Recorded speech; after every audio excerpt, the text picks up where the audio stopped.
Good morning students. તો આપણે આપણા ધોરણ 12 ભૌતિક વિજ્ઞાનના પ્રથમ ચેપ્ટર પ્રકરણ નંબર 1 વિદ્યુત ક્ષેત્ર અને વિદ્યુત ભાર અને વિદ્યુત ક્ષેત્ર એ ચેપ્ટર આપણે પૂર્ણ કર્યું. બરાબર.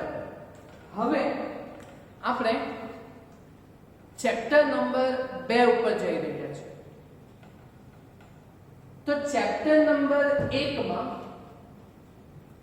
આપણે વિદ્યુત ભારો સ્થિર હતા. તો જ્યારે વિદ્યુત ભારો સ્થિર હોય તો તે લોકો બળ ઉદ્ભવે તે બે વિદ્યુત ભારો વચ્ચે. એ બળનું સૂત્ર હતું કે Q1 Q2/r². બરાબર. તેવી જ રીતે એક બિંદુવત વિદ્યુત ભાર તેની આસપાસ વિદ્યુત ક્ષેત્ર પ્રવર્તે. બરાબર. ધન વિદ્યુત ભાર હોય તો તેનું વિદ્યુત ક્ષેત્ર બાહ્યવર્તી હતું. ઋણ વિદ્યુત ભાર હોય તો તેનું વિદ્યુત ક્ષેત્ર અંતઃવર્તી હતું. બરાબર. અને તેને અનુસંધાને આપણે બીજા બધા ટોપિક્સોને આપણે સંપૂર્ણ ચેપ્ટર નંબર 1 માં સ્ટડી કરીએ. બરાબર. અને આશા રાખું કે તમે આપણા ટોપિક્સોને રોજ જોઈને તે જ પ્રમાણે પછી તમારી નોટ બનાવેલી હશે. બરાબર. તો એ આખી આપણી નોટ ચેપ્ટર નંબર 1 ની કમ્પ્લીટ થઈ. હવે આપણે ચેપ્ટર 2 ઉપર પ્રયાણ કરવાના છે, એટલે કે જવાના છે. તો ચેપ્ટર નંબર 2 એનું નામ છે સ્થિત વિદ્યુત સ્થિતિમાન અને કેપેસિટન્સ. એટલે આપણે આ ચેપ્ટરમાં બે ટોપિક છે, વિદ્યુત સ્થિતિમાન અને કેપેસિટન્સ. બરાબર. આપણે પહેલા વિદ્યુત સ્થિતિમાનને સ્ટડી કરીશું. તો સમજો વિદ્યુત સ્થિતિમાન એટલે શું. તો આપણે ગુરુત્વીય સ્થિતિમાન ચેપ્ટર નંબર 8 11મા ધોરણમાં કંઈક સ્ટડી કરી ગયા હતા. ગુરુત્વીય સ્થિતિમાન એટલે બે દળવાળા વિદ્યુત ભાર, બે દળવાળા પદાર્થો ઉપર આપણે કરવું પડતું કાર્ય હતું. બરાબર. પણ અહીં આપણે વિદ્યુત ક્ષેત્રમાં વિદ્યુત સ્થિતિમાન માટે વિદ્યુત ભારોની ચર્ચા કરી. બરાબર. ચાલો તો શાંતિથી પહેલા સમજો. સમજ પડે તો ઠીક છે, ના પડે તો પણ કઈ વાંધો નથી. આપણે એક બેઝિક મેથડ ઉપરથી છે ને આપણે એક સૂત્ર બનાવશું. બરાબર. અને એ સૂત્ર પરથી આપણે એકમ, પારિમાણિક સૂત્ર, એ વિદ્યુત સ્થિતિમાનનું આપણે જનરેટ કરવાનું છે. બરાબર. અને જે સૂત્ર બનશે એ સૂત્રને આપણે આ ચેપ્ટરના કોન્સેપ્ટમાં લઈને ઉદાહરણના દાખલાઓ, સ્વાધ્યાયના દાખલાઓ અને થિયરીઓમાં વિદ્યુત સ્થિતિમાન માટે એ સૂત્રને એપ્લાય કરીને આગળ વધવાનું છે. બરાબર. અને એ સૂત્ર પણ આપણું K, Q અને R ના રૂપમાં જ આવવાનું છે. કે બળનું સૂત્ર શું હતું? K વાળું K Q²/r² હતું બળનું સૂત્ર. બરાબર. પછી વિદ્યુત ક્ષેત્રનું સૂત્ર E = F/q કરેલું હતું. એટલે પેલું બળના સૂત્રમાં એક q નીકળી જતો હતો, એટલે k q/r² આવેલું હતું. બરાબર. ચાલો હવે તેવી જ રીતે હવે આપણે અહીંયા વિદ્યુત સ્થિતિમાન ઉપર આપણે ફોકસ કરીએ. તો હજુ સુધી છે ને આપણે ફર્સ્ટ ચેપ્ટરમાં કોઈ પણ વિદ્યુત ભારને ગતિ ન કરાવેલી. વિદ્યુત ભારને આપણે જસ્ટ સ્ટેશનરી એટલે કે ભાઈ સ્થિર જ રાખેલા હતા. બરાબર. ઓકે. તો હવે આપણે બે વિદ્યુત ભારોમાંથી કોઈ પણ એક વિદ્યુત ભારને બીજા વિદ્યુત ભાર તરફ લઈ જવા માટે આપણે ગતિ કરાવવાના કોન્સેપ્ટને આપણે હવે આજે આપણે સ્ટડી કરવાનું છે. બરાબર. ચાલો તો શાંતિથી સમજો કે ભાઈ આપણી પાસે બે બિંદુવત વિદ્યુત ભારો છે, એક કેપિટલ Q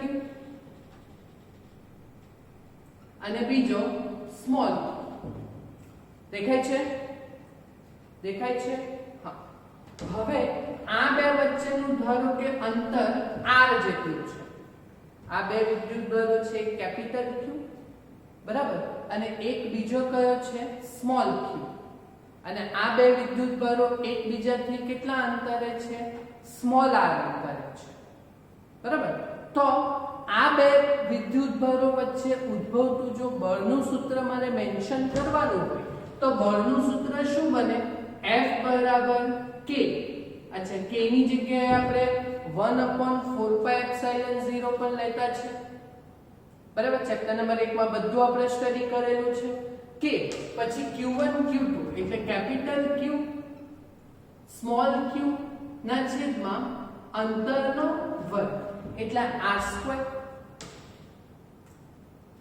આપણું ચેપ્ટર નંબર 1 નો જ કોન્સેપ્ટ છે બરાબર હવે આપણે ચેપ્ટર નંબર 2 ના ટોપિક ઉપર જવાનું છે વિદ્યુત સ્થિતિમાન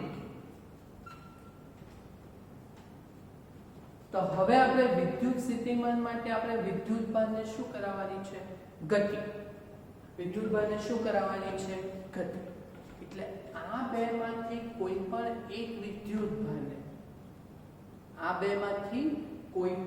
એક વિદ્યુતભારને બીજા વિદ્યુતભાર તરફ લઈ જવાનું કોના તરફ લઈ જવાનું કોઈ બીજા વિદ્યુતભાર તરફ લઈ જવાનું બરાબર ચાલો તો આમાંથી તમે કહે તે પ્રમાણે જઈએ તમે કહે તો આ કેપિટલ Q વિદ્યુતભારને સ્મોલ q વિદ્યુતભાર તરફ લઈ જઈએ ક્યાં તો પછી આ સ્મોલ q વિદ્યુતભારને કેપિટલ Q તરફ લઈ જઈએ ખ્યાલ આવે છે ને હું શું કહું છું હા તો ચાલો ધારો કે આપણે સ્મોલ q વિદ્યુતભારને તમે હમણાં જ કીધું હે ને મનમાં કંઈક તો બોલેલા હશે તો સ્મોલ q વિદ્યુતભારને ધારો કે આપણે કેપિટલ Q તરફ લઈ જઈએ બરાબર તો સ્મોલ q વિદ્યુતભારનો આપણે ટેસ્ટ કરવાનો છે ટેસ્ટ કરવાનો છે એટલે એની પરીક્ષા લેવાની છે હા ને એની પરીક્ષા લઈને એને કેપિટલ Q બાજુ લઈ જવાનો છે તો આ સ્મોલ q ને આપણે પરીક્ષણ વિદ્યુતભાર કહેશું શુદ્ધ ગુજરાતી છે પરીક્ષણ વિદ્યુતભાર બરાબર એને ઇંગ્લિશમાં જો કહેવાનું હોય તો ટેસ્ટ ચાર્જ કહેવું બરાબર તો ટેસ્ટ ચાર્જ આ આપણે ધારો કે 1 કુલમ્બ જેટલો લઈએ આ સ્મોલ q બરાબર કેટલા કુલમ્બ લઈએ ધારો કે 1 કુલમ્બ જેટલો લઈએ તો આ ટેસ્ટ ચાર્જ સ્મોલ q બરાબર 1 કુલમ્બ જે ધન વિદ્યુતભાર છે બરાબર એને કેપિટલ Q બિંદુ સુધી લઈ જવાનું છે આપણે બરાબર તો આ આપણે સ્મોલ q બરાબર 1 કુલમ્બ જે આપણો ધન વિદ્યુતભાર છે એને કેપિટલ Q બિંદુ સુધી લઈ જવાનું છે જ્યાં કેપિટલ Q વિદ્યુતભાર પડેલો છે ખ્યાલ આવે છે હા તો ભાઈ મારે ત્યાં લઈ જવા માટે મફતમાં તો નહીં લઈ જવાય ને એક વિદ્યુતભારને બીજા વિદ્યુતભાર સુધી લઈ જવા માટે મફતમાં તો ના લઈ જવાય કંઈક ખર્ચો કરવા પડે બરાબર તો આ જે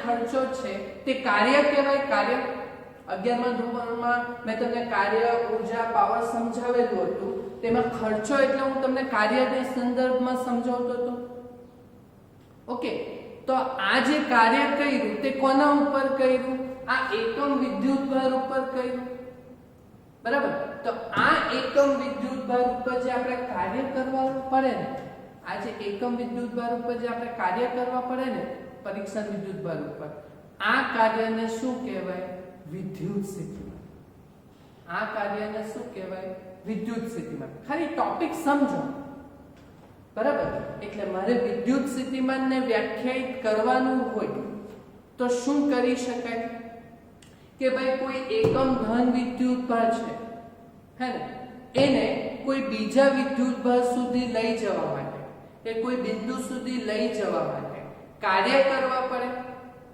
બરાબર તો આ જે કાર્ય કર્યું એકમ વિદ્યુતભાર ઉપર એકમ ધન વિદ્યુતભાર ઉપર તો આ કાર્યને આપણે કહેશું વિદ્યુત સ્થિતિમાન. એટલે વિદ્યુત સ્થિતિમાન V બરાબર વિદ્યુત સ્થિતિમાન એ શું છે? કાર્ય જ છે. વિદ્યુત સ્થિતિમાન શું છે? કાર્ય જ છે. પણ કોના ઉપર કરવું પડતું કાર્ય છે? તો વિદ્યુત ભારને આપણે ખસેડવાના છે. વિદ્યુત ભારને આપણે સ્થાનાંતર કરાવવાનું છે. ઓકે, તો આ જે કાર્ય છે તે એકમ વિદ્યુત ભાર દીઠ. એટલે V બરાબર W/Q. V બરાબર W/Q. વર્ક ના છેદમાં ચાર્જ, કાર્ય ના છેદમાં વિદ્યુત ભાર. એટલે મારે વિદ્યુત સ્થિતિમાનની વ્યાખ્યા V બરાબર વર્ક પર યુનિટ ચાર્જ, એટલે કાર્ય પ્રતિ વિદ્યુત ભાર. જો આ પહેલું પદ ખાલી સમજી લો, કઈ વ્યાખ્યા તમને એક્ઝામમાં નથી પૂછાવાની કે ભાઈ વ્યાખ્યા લખો, એવું નથી પૂછાવાનું. તમે ટોપિકને સમજો. હું શું કહું છું? વિદ્યુત સ્થિતિમાન એ શું છે? તો કાર્ય છે. વિદ્યુત સ્થિતિમાન એ શું છે? તો કાર્ય છે. કોના ઉપર કરવું પડતું કાર્ય છે? તો એકમ વિદ્યુત ભાર ઉપર. એકમ વિદ્યુત ભાર ઉપર. એકમ વિદ્યુત ભાર ઉપર. એટલે વિદ્યુત સ્થિતિમાન V બરાબર કાર્ય, W વર્ક, કોના ઉપર? વિદ્યુત ભાર ઉપર. એટલે છેદમાં વિદ્યુત ભાર Q. બોલો, ક્લિયર? સમજ પડી? હા, અચ્છા. હવે આને બીજી રીતે જો આપણે સમજાવવાનું હોય, બરાબર, તો બીજી રીતે આપણે અનંત અંતરથી પણ સમજાવી શકીએ. બરાબર, અનંત અંતરેથી જો મારે સમજાવવાનું હોય તો એનો મીનિંગ કેવો કે ચાલો ભાઈ અહીંયા એક આપણો કેપિટલ Q વિદ્યુત ભાર પડેલો છે, બરાબર, પછી ત્યાંથી બહુ દૂર એટલે કેટલા અંતરે? અનંત અંતરે એક આપણે Q બરાબર 1 કુલમ ધન વિદ્યુત ભાર છે. સ્મોલ q બરાબર 1 કુલમ ધન વિદ્યુત ભાર છે. હવે મારે આ સ્મોલ q બરાબર 1 કુલમ વિદ્યુત ભાર જે અનંત અંતરે પડેલો છે એને આપેલા બિંદુએ, ધારો કે મેં અહીંયા લઈ લઉં બિંદુ P, હાને, તો આ બિંદુ P સુધી કે જે બિંદુ P આપણા સંદર્ભ બિંદુથી r અંતરે છે, તો મારે આ 1 કુલમ વિદ્યુત ભાર છે એને અનંત અંતરેથી આ બિંદુ P સુધી લાવવાનું. હાને, તો આ બિંદુ P આગળ વિદ્યુત ક્ષેત્રની દિશા કઈ છે? તો ભાઈ આ ધન વિદ્યુત ભાર છે. એટલે આનાથી જે વિદ્યુત ક્ષેત્ર રેખા ઉદ્ભવે એટલે બાહ્યવર્તી. ઓકે, તો મારે કાર્ય જે કરવા પડે તો વિદ્યુત ક્ષેત્ર તો આ બાજુ છે, તો જે કાર્ય કરવા પડે એકમ ધન વિદ્યુત ભાર, બરાબર, તો એને આપણે બિંદુ P સુધી એટલે આ બાજુ લાવવાનું. એટલે વિદ્યુત ક્ષેત્રની વિરુદ્ધ દિશામાં કાર્ય કરવા પડશે. બરાબર. હવે આ ટોપિક તમને સમજ પડે તો ઠીક છે, ના પડે તો પણ કોઈ વાંધો નથી. ટેક્સ્ટમાં આ ટોપિકથી વિદ્યુત સ્થિતિમાન સમજાવેલું છે, બરાબર. પણ હવે આ તમને થોડું હાર્ડ લાગ્યું, બરાબર. તમને આ ટોપિકમાં ખ્યાલ આવ્યો હતો કે મેં બે વિદ્યુત ભાર લીધા, એક કેપિટલ Q અને બીજો સ્મોલ q. આપણે સ્મોલ q બરાબર 1 કુલમ જે વિદ્યુત ભાર છે એને કેપિટલ Q સુધી લઈ જવા માટે કાર્ય કરવા પડે. હા, આ કાર્ય એટલે વિદ્યુત સ્થિતિમાન. હા, એટલે વિદ્યુત સ્થિતિમાન એટલે કાર્ય જ, પર એકમ વિદ્યુત ભાર. બોલો, આ સમજ પડી તમને? હા ને, એટલે જે ટેક્સ્ટમાં એક્સપ્લેનેશન છે એના પ્રમાણે જ મેં વ્યાખ્યા બનાવી છે. બાકી આના ઉપરથી જો મારે આપણે સાદી વ્યાખ્યા બનાવવાની હોય તો સાદી વ્યાખ્યા શું બનશે? એકદમ શોર્ટમાં જો વ્યાખ્યા બનાવવાની હોય તો શું બનશે? તો વિદ્યુત સ્થિતિમાન એટલે એકમ વિદ્યુત ભાર પર, જે છેદમાં હોય તે 1 એકમ, એટલે એકમ વિદ્યુત ભાર ઉપર કરવું પડતું કાર્ય એટલે શું કહેવાશે? તે બિંદુ આગળનું વિદ્યુત સ્થિતિમાન.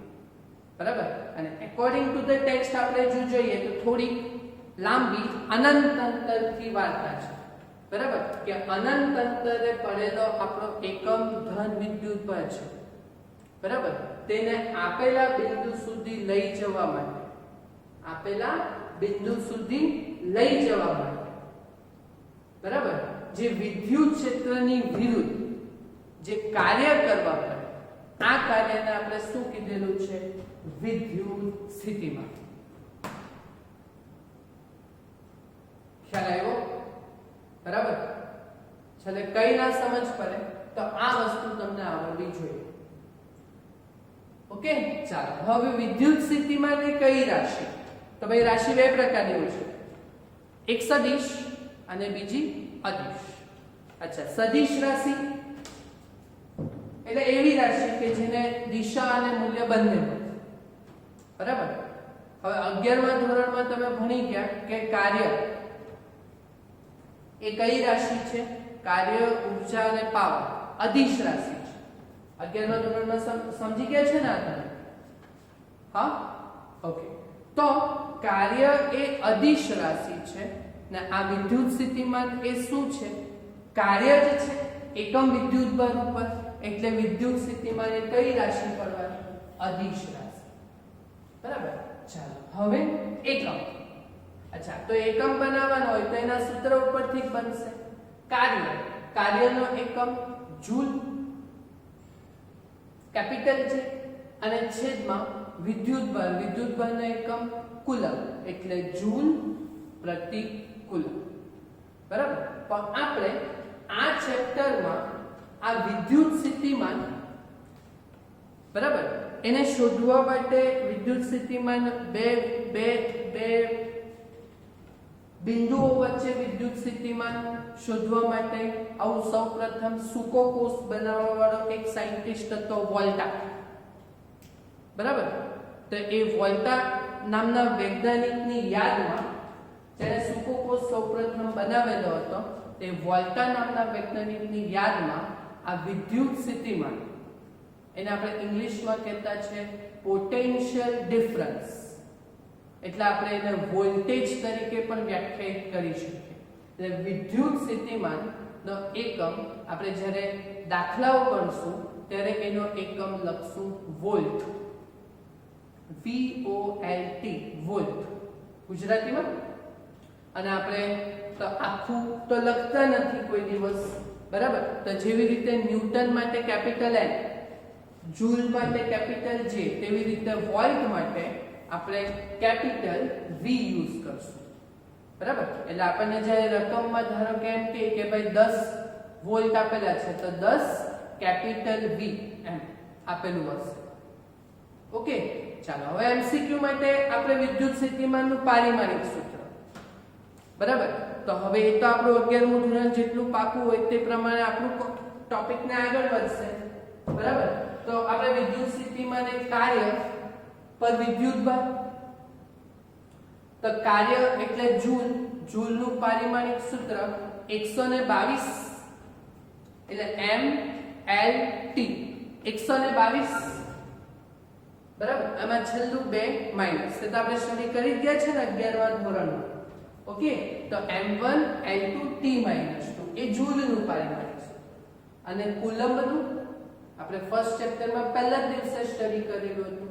કુલમ્બનું પારિમાણિક સૂત્ર ટા, T1 A1. બરાબર.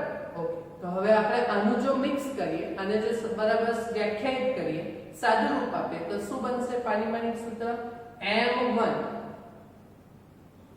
l2 t -2 તો છે, નીચેથી 1 ઉપર આવશે તો -1, -2 -1 -3, એટલે આ t -3 થશે. ઓકે, અને a1 ઉપર આવશે એટલે a-1. ઓકે, બોલો. આ તમને વ્યાખ્યાને આધારિત સૂત્ર V = W/Q, કાર્ય પ્રતિ વિદ્યુતભાર, એટલે વિદ્યુત સ્થિતિમાન. રાશિ, એકમ અને પારિમાણિક સૂત્રનો ખ્યાલ આવ્યો. બરાબર.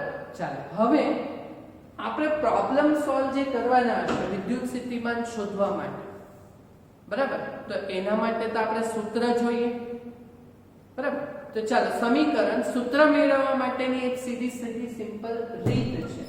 તો આપણે વિદ્યુત સ્થિતિમાન V પોટેન્શિયલ ડિફરન્સ V બરાબર W/Q સૂત્ર છે જ આપણી પાસે, બરાબર. ચાલો તો હવે આપણે આના ઉપરથી આપણે પ્રોબ્લેમ સોલ્વ કરવા માટે આપણે સમીકરણ બનાવીએ વિદ્યુત સ્થિતિમાન. ચાલો તો બનાવીએ. તો V બરાબર W/Q એટલે માટે V બરાબર ચાલો W એટલે કાર્યની વ્યાખ્યા શું ભણેલા છે તમે? કાર્યની વ્યાખ્યા 11મા ધોરણમાં બળ ગુણ્યા સ્થાનાંતર. ઓકે, ચાલો તો બળ F અહીંયા દેખાય છે અને પેલા વિદ્યુતભારને આ જેટલા અંતરે રાખેલો એટલે સ્થાનાંતર આપણે આ જેટલું કરાવી એટલે બળ F * r. આ કાર્યની વ્યાખ્યા, બરાબર. અને વિદ્યુતભાર એટલે છેદમાં વિદ્યુતભાર સ્મોલ q એટલે V બરાબર ચાલો આ બળ. ચાલો તો બળ આપણે આના જ પ્રમાણે જે આપણી પાસે બે વિદ્યુતભાર છે તો બળનું સૂત્ર શું આવશે? બળનું સૂત્ર K capital Q small q r². આ બળનું સૂત્ર થયું. F r તો છે જ અને છેદમાં q. ચાલો જે કેન્સલ થતું હોય તે કરજો અને જે રહી ગયું તે આપણું વિદ્યુત સ્થિતિમાનનું સૂત્ર. બોલો તો શું કેન્સલ થશે? આપણી પાસે આ r² છે તો અહીંથી એક r કેન્સલ થશે. આ છેદમાં સ્મોલ q બરાબર સ્મોલ q અહીંયા કેન્સલ થશે. ઓકે, તો બોલો વિદ્યુત સ્થિતિમાનનું સૂત્ર શું બન્યું? V બરાબર K Q બાય r. બોલો આ આપણા પેલા જૂના સૂત્રો જેવું જ છે ને, બરાબર. તો આ સૂત્ર તમને ખ્યાલ આવ્યો અને આ સૂત્ર પ્રમાણે જ આપણે પછી દાખલા ગણીશું. અચ્છા, આ તો K કુલંબ અચળાંકમાં છે.